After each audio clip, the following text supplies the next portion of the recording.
کیا کسی نے خواجہ اسعد رفیق کی چیخیں سنی تھیں؟ کیا کسی نے حنیف عباسی کی چیخیں سنی تھیں؟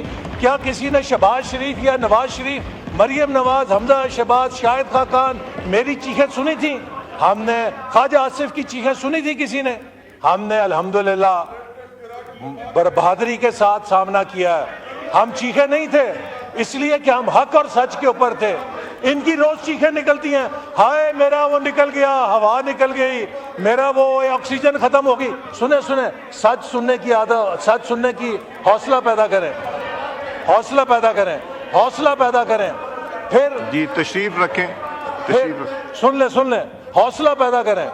حوصلہ، آپ کی بات سنی ہے نا میں نے، لیڈر آف اپوزیشن صاحب آپ کی بات عمل سے سنی ہے، اب آپ جواب سننے کا حوصلہ پیدا کریں. ہاں تو پھر چپ کر کے بیٹھ کے سنیں ذرا. سو جناب اسپیکر، آج یہ جو کچھ ان کے ساتھ ہو رہا ہے یہ کسی کا کیا ہوا نہیں ہے. یہ جو قبر انہوں نے خود کھودی تھی دوسروں کے لیے، آج اس کے اندر گرے ہوئے ہیں. اسی لیے کہتے ہیں کسی کے ساتھ برا نہ کرو، ایک دن تمہیں خود اس کو بھگتنا پڑے گا. تو لہٰذا ہم نے جا کے امریکہ کے کانگریس میں سینیٹرز کے پاؤں نہیں دبائے تھے، ہم نے ہاؤس آف لارڈز کے جا کے آگے ہاتھ نہیں باندھے تھے، ہم نے اپنے مقدمے پاکستان کے ایوانوں میں لڑے تھے، ہم نے پاکستان کے اداروں میں اپنی بے گناہی ثابت کی تھی. تو اگر آپ سمجھتے ہیں کہ زیادتی ہو رہی ہے تو جائیے عدالتوں میں بے گناہی ثابت کریں. اس وقت احسن اقبال کو مخاطب کر کے ہم کہتے ہیں، آپ کو ہم نے اتنا کہا تھا کہ اس پارلیمان میں کھڑے ہو کے اپنا ہاتھ اٹھا کے کہیں کہ آپ جیتے ہوئے ہیں. ان کو ان کے بچے، ان کے ڈرائیور بھی نہیں مانتے کہ یہ جیتے ہوئے ہیں. حنیف عباسی صاحب کے پاس اس وقت 7,000 کا ووٹ نہیں ہے. اس سے سب سے پہلی مثال دی تھی اور سب سے آنیسٹ بات کی تھی رانا ثناء اللہ صاحب نے، جس نے یہ کہا تھا کہ ہم نے حکومت لینے کے بعد، رجیم چینج کرنے کے بعد اس کو طول اس لیے دی تاکہ اپنے کیسز کو ختم کرا سکے. یہ سب لوگ اپنے کیسز ختم کرا چکے ہیں. یہ کسی عدالت سے باعزت، جس کو کہتے ہیں بنا ثبوت کے کہ یہاں ایویڈنس نہیں ہے، وہاں ایویڈنس کے بنا ایکوٹ ہونا ان کے کسی نہیں ہے. نواز شریف آئیں، پلان کر کے آئیں، ایگریمنٹ کے تحت آ گئے. نیب نے کہا ہم اس کیس کو پرسو نہیں کرتے.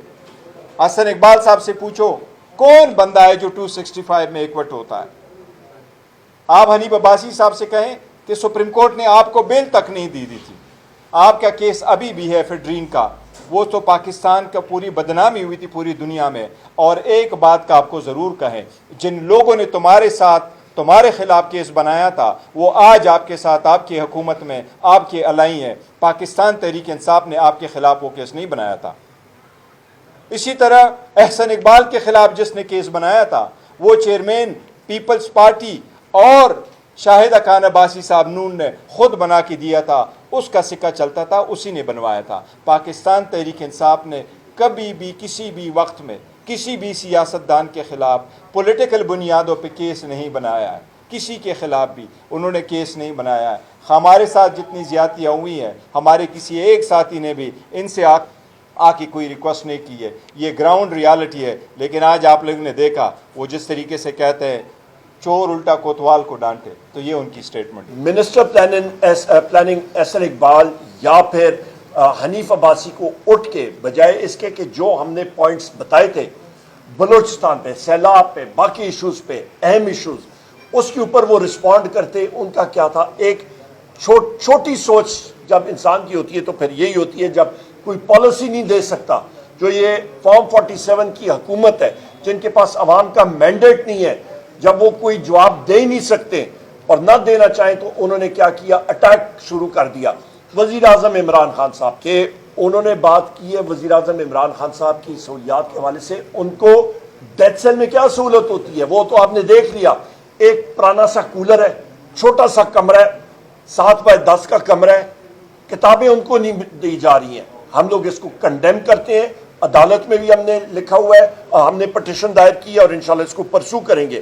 انہوں نے کہا جی کہ ہمارے ساتھ بڑی وہ ناانصافی ہو رہی تھی. میں ان کو بتانا چاہتا ہوں، ان کے لیے میاں نواز شریف جب اور شہباز شریف اور یہ لوگ جس وقت یہ جیل میں تھے، ان کے کھابے ہوتے تھے، ان کے کھانے ہوتے تھے، بوفے لگتا تھا، 45 لوگ ملتے تھے. ہزاروں لوگ ادھر ملنے کے لیے گئے تھے. وہاں پہ موج میلہ ہوتا تھا.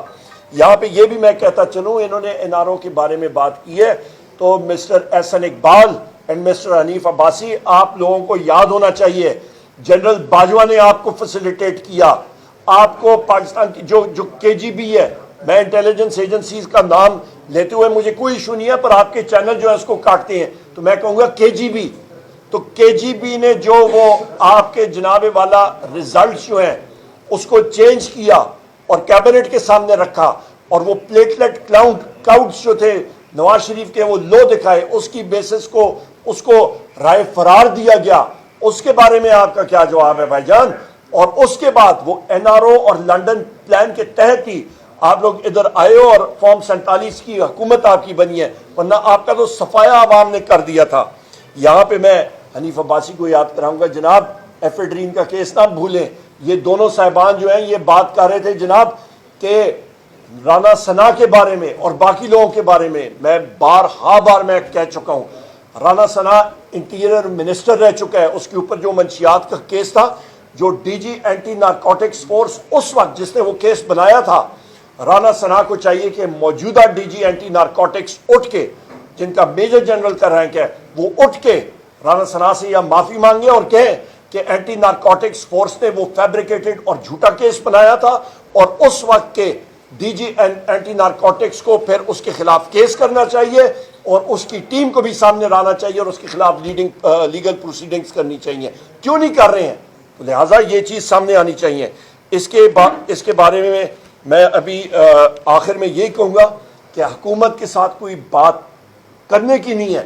پاکستان میں آگ لگی ہوئی ہے, یہ جا کے کوئٹہ میں آپ کی ایپیکس کمیٹی کی میٹنگ کرتے ہیں, کوئٹہ کے ریڈ زون میں جا کے آپ کریں, چمن پہ آپ کریں, پشین میں آپ جا کے کریں, لورا لائی میں, ان جگہوں میں کریں, لوگوں سے حال پوچھیں وہاں پہ. انفورس ڈس اپیئرڈ پرسنس کا جو غم اور غصہ بلوچستان میں اور پورے پاکستان میں پایا جاتا ہے آپ سوچ نہیں سکتے ہیں. یہاں پہ یہ بھی آخری بات میں کروں گا, پھر اسد کیسر صاحب اور بیرسٹر صاحب بات کریں گے, کہ آپ کا سندھ میں بدین میں فہمیدہ مرزا صاحبہ کے خلاف, وہاں پہ آپ کے GDA کے خلاف پیپلز پارٹی جو کر رہی ہے اس کو بھی ہم لوگ کنڈیم کرتے ہیں. ان کو انہوں نے بالکل دیوار کے ساتھ لگایا ہوا ہے, اور آج جو سیلاب کے حوالے سے جو مطلب آپ کا NDA میں ہے یا ایرا ہے, ان کو سامنے آنا چاہیے اور ہمیں بتانا چاہیے کہ کیا کچھ کر رہے ہیں سیلاب زدگان کے لیے. بہت شکریہ جی. بیرسٹر صاحب یا بیرسٹر صاحب اوور ٹو یو. بسم اللہ الرحمن الرحیم. باقی ساری باتیں عمر صاحب نے کی ہیں, میں اتنا ہی عرض کروں گا کہ پاکستان تحریک انصاف جب سے آئی ہے ہم نے پبلک پالیٹکس کی ہے, نہ پاورنگ شیئرنگ کی ہے, نہ اپنے سختیاں ان کے سامنے رکھی ہیں کہ ان کا ازالہ کیا جائے. خان صاحب کے سل کا اگر کسی کو سب سے پہلے مرتبہ پتہ چلا تو وہ بھی سپریم کورٹ نے, حکومت نے خود ڈاکومنٹس فائل کیے, ورنہ خان صاحب نے کبھی اپنے سل کے بارے میں نہیں بتایا تاکہ اٹینشن نہ ڈائیورٹ ہو. خان صاحب جس حال میں بھی ہے وہ بوگس اور پولیٹیکلی موٹیویٹڈ کیسز ہے. انشاءاللہ تعالیٰ جب بھی آزاد عدلیہ کے سامنے آئیں گے وہ سارے کیسز انشاءاللہ تعالیٰ ختم ہوں گے. ہم نے ہمیشہ پارلیمان میں ایک سیریس ایشو اٹھایا ہے, آج بھی پارلیمان میں جو ایشو اٹھایا ہے وہ انفورس ڈس اپیئرنسز کا ہے. آپ کو یاد ہوگا جس وقت اسرائیل کے خلاف فلسطین کے لیے ہانیہ کی ڈیتھ پہ ہم اکٹھے ہو گئے تھے, اس وقت پوائنٹ آف آرڈر پہ ہم نے کہا تھا کہ وزیر اعظم آج تک یہ تو بتائے کہ سپریم کورٹ نے آپ سے انڈرٹیکنگ لے لی تھی کہ آج کے بعد کوئی بندہ اپنے گھر سے نہیں اٹھایا جائے گا مگر وہ جو کسی FIR میں مطلوب ہو اور قانون کے مطابق اٹھایا جائے گا. وزیر اعظم نے on the floor of the house یہ کہا تھا, یہ کمٹمنٹ دی کہ میں آپ کو اسپیکر صاحب پتہ کر کے آپ کو انفارم کر دوں گا. آج تک ہمیں نہیں بتایا گیا. اس بات کی بڑی ہم ایک کوشش کر رہے ہیں. دیکھو فقط یہ کہنا کہ پاکستان مضبوط ہاتھوں میں ہے کافی نہیں ہے, پاکستان کا مضبوط ہونا لازم ہے. آپ اس کے لیے جو کچھ کرنا ہے وہ کرے, اپنے عوام کو مین سٹریم میں لائے. ہم نے یہی کہا ہے پاکستان